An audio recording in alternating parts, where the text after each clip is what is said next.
Hey, what's up guys? Welcome back to the channel, The Path of Divine. Hope you're doing amazing and having a great week so far. And I wanted to address a very important topic that I think, because I see this many times, and this is something that I myself fall victim to. That is that sometimes when we start practicing new things, especially when it's kind of like life-changing, you can really sense that it's happening something to you. Either if you're changing diet, you're starting to do something new. I mean, it can be that you find something in your life that you will stick to that have changed, like from the ground up, who you were before. I see a lot of people, they go take ice baths. They do that constantly, over and over again. They have used that as a practice that really help the mental health. Some people change their diet, they have the same benefits. Some people start maybe go to the gym or something like that, and some people start doing practicing semen retention. And that was the practice for me that kind of led me to all other things that I've been doing. And but I know there is one thing that a lot of people do when we start practicing something that has huge impact on our lives, and we just want to spread the word, talk about it to other people. That is that we get too obsessed with it. So I wanted to share some thoughts about that because I think it's very important that we mention it, and some traps that I think you should avoid. So let's get into the video. Yeah, so I think when we get to the point where we almost get an obsession about something, we kind of think to ourselves that I need to be 100% perfect all the time, because otherwise I'm not gonna be this. I'm not gonna be the guy or the man that I want to be, and I'm not gonna be the man that what other people expect from me. I'm not gonna live up to the self-made persona that I have online now on social media and stuff. So I'll probably let down people and all this kind of stuff that you will just start making up in your own mind for the sake of your own health and for your sake of your own mental and well-being. And I think that's a very big trap that a lot of people fall down to. So I think we should always be very careful about that we don't put too much ego into let's say, the streak, because that is something that is very easy to get really attached to. I remember when I had my longest streak there on retention there, about 16 months. I remember when I took my decision to be with a girl after that and to break the streak, because it was a conscious decision for me. But I remember it didn't feel very good when I had done it, because now you start over again from zero and you build up again. But when you have your ego attached to that streak, whatever it is, it doesn't have to be semen retention. It can be whatever now. Diet, you don't want to relapse on your perfect diet. You don't want to have any crap at all. You want to take your ice baths every day so everyone can see it. When we get too obsessed with that, and we get like, it almost becomes an identity form for us. We get too attached to it. It's kind of like, that's the guy who do these kind of things all the time and he never fails. I think we should really avoid that. It's not going to be long lasting. It's not going to be something that's going to be very good in the long term, I think. So I think we should have a more of an approach in the way that we view ourselves as a student to the practice. We view ourselves as a student to this particular choice of field, you can say. Yeah, choice of direction in your life that you want to stick to. Because I always say this, like, for me, when I'm doing things, I want to look at the long term. For me, everything's a marathon. I never usually look at things from a sprint perspective, that this is something I'm gonna do like short term now, because I always want to see it from the point of view that what kind of benefits will this have over the long term in my life? Like, what's the compound effect gonna be in this? Like, what is it gonna pay off for me in the long term? It's kind of like this, like first 2 months of the year, when people, they are flooding to the gyms, and you can barely work out. If you don't do it even in the morning, it's kind of packed. But yeah, it's so many people there. But after January, it's gonna be less, and in February, it's back to normal, and then it's gonna be like that to the next year. Because people they're only thinking short term. They don't have a long-term vision with this, what they're doing. So I think it's much better to have that. Allow yourself to make mistakes. Allow yourself to be a student, which means that allow yourself to learn loving the process, instead of just, oh, I'm so attached to this streak. This streak is kind of like it's me now basically, but it's not. You form like a very unhealthy relationship to it, I would say, to the practice. So be careful for that. Be careful with that, because like I said, also think about when you start doing is that what is the purpose behind this? What is my why? Why am I gonna do this? What is the reason? For me, I had a very strong why I started doing semen retention, because I had to do something. It happened to be semen retention because my problem was not diet. My problem was not like, maybe it was a little discipline, but definitely learned that from semen retention. But my problem was that I couldn't control my sexual urges. I couldn't control my desire to be with a new woman, to have this like kind of curiosity every time I met someone new. I always wanted to have them over to my place so we can drink wine, so I can like kind of like seduce them, to have this excitement every time. I couldn't control it. I had to do it every weekend. So it got to a point where I let myself down in many ways, and that was not the worst part. I'm not going to get into it now, but I was in a very bad hole, you can say. It was never something I want to go back to.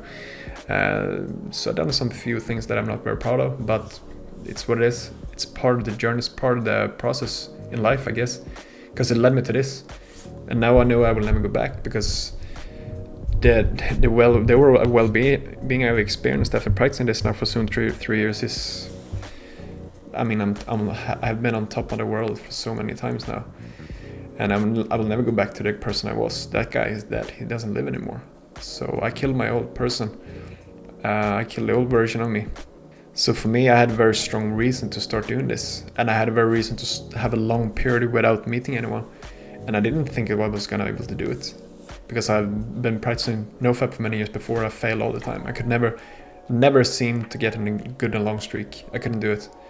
I always failed all the time. But I think it's sometimes we need to experience that kind of like rock bottom, and then we touch on the ground, and then we go back up. Kind of like when you look at the charts on the stock market or FX market, something like crypto. Look at Bitcoin now, for example. It's going back up to the all-time high soon. It's been very low now it's getting back up. So sometimes you need to touch the very, very deep hole in your life, and then that's where you will find that kind of that power within, that spark that you have, that's really that force. And when you accumulate your life force, that will just repel everything and make it unstoppable. And also, like, everything gets easier because the benefits you will see is going to be have such an impact in your life that you don't want to stop it. You just want to keep going. So get back to the video where I started there, that if you're getting obsessed with things, you're not seeing it in the long term. You're not seeing it for what it is. Nowadays I don't really count my days anymore with this, because even if I would make a mistake sometimes, and I don't know, life is about experience. That's what we're here to do, because it's through the experience that we can really understand things and get to know the real truth. Because without the practice in things, we don't really know anything. We're just believing anything. And in the word believe, it's a lie in the middle there, because it is a lie until we put it into practice. So that's why I think we always have to remember that we have to have experience. So if I would have experience again with some sort of scenario, I take it for what it is. It's life. I had a call actually with my mentor the other day, and we were talking about diet, because I wanted to have a little guidance and direction, because I'm doing very well now, but I wanted to ask him because he has more experience than me.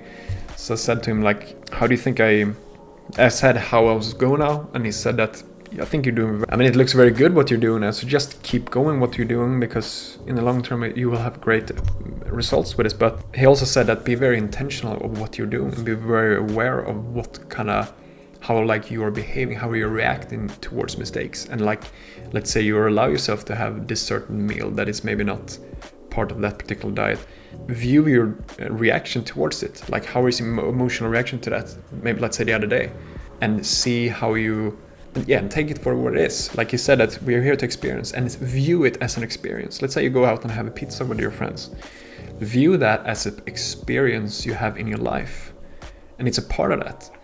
And when we view it like that, so let's say we go back to the semen retention part there, that let's say you have you meet up with a beautiful girl out, you're out with your friends or something, and you have good chemistry, or sometimes you get triggered by things and you feel like you can't control it. View that as an experience in life and see it for what it is. That, okay, this happened now. Maybe I could write down some notes and take the good things and the bad things from it, what I did and what I did not do, and what triggered me and all this kind of stuff, and view it as an experience in the sense that it's part of the journey. So don't like get obsessed with these streaks and this obsession with the practice that we're doing. That's not the point. I mean, it's your point when you start doing practicing this that I'm gonna have the longest streaks in my circle of friends, or that I can put it on social media so that people so that I get popular and I get thousands and millions of views and followers. Is that the point? Or is the point that you want to feel good for the rest of your life and you want to get to a point where you're really proud of yourself? We have to separate those things, because that's what's gonna have a greatest impact in our life. And that's why I think it's so crucial to get away from this notion that we have to that we start talking down ourselves, that we're comparing ourselves to other people. Oh, this guy, he said on a comment on the other video that he had been doing semen retention for 1,000 days, and I've been doing 2 weeks and I can't seem to get any longer. Like, who cares? I mean, so just stop with these comparisons you do all the time. Let people, I've done it myself many times and I still do it sometimes, but it's so ridiculous. It doesn't get us anywhere, because most of the times when we compare ourselves to other people online, when people comment stuff and making videos, we have no idea how they're behaving like outside the camera. We don't have any idea. We don't have any idea what kind of people they are in general, what kind of history they have, what addictions they have had, what kind of behavior, what kind of how severe their addiction towards this was compared to yours. We have no idea. So it's just ridiculous, and just stop with that, because it doesn't get you any further in this journey, and doesn't make you feel better about yourself or anyone else. So better stop with that and focus on you, focus on what you can do better, focus on what you have done so far, and look at the good things that you have done out of it. And like I said, view it as an experience, because that's the key here. I mean, view the streak as an experience. I had 16 months streak of semen retention. That's an experience for me. I can view it now in retrospect and see, wow, it was life-changing in so many ways, because it made me view myself and the people around me, and especially women, in a totally different way. And I can now actually form healthy relationships. Now I actually have girl friends in my life now. I have friends that are girls in my life now that I can meet up. I can even sit here, talk to them, record videos without sparking this sexual desire. I could never do that before, because I was so obsessed with this. I was so obsessed with sitting here and like seducing them and getting into my bedroom. That was that. I could never like have a good relationship with them. But now, after this long period of time with myself, I healed a lot of traumas and wounds. I got to the point now where it's possible, and that I'm very happy and grateful for. I wanted to leave you with that. Hope you get something good out of the video. Share it, subscribe, and hit the like button. Talk soon. Take care. Ciao.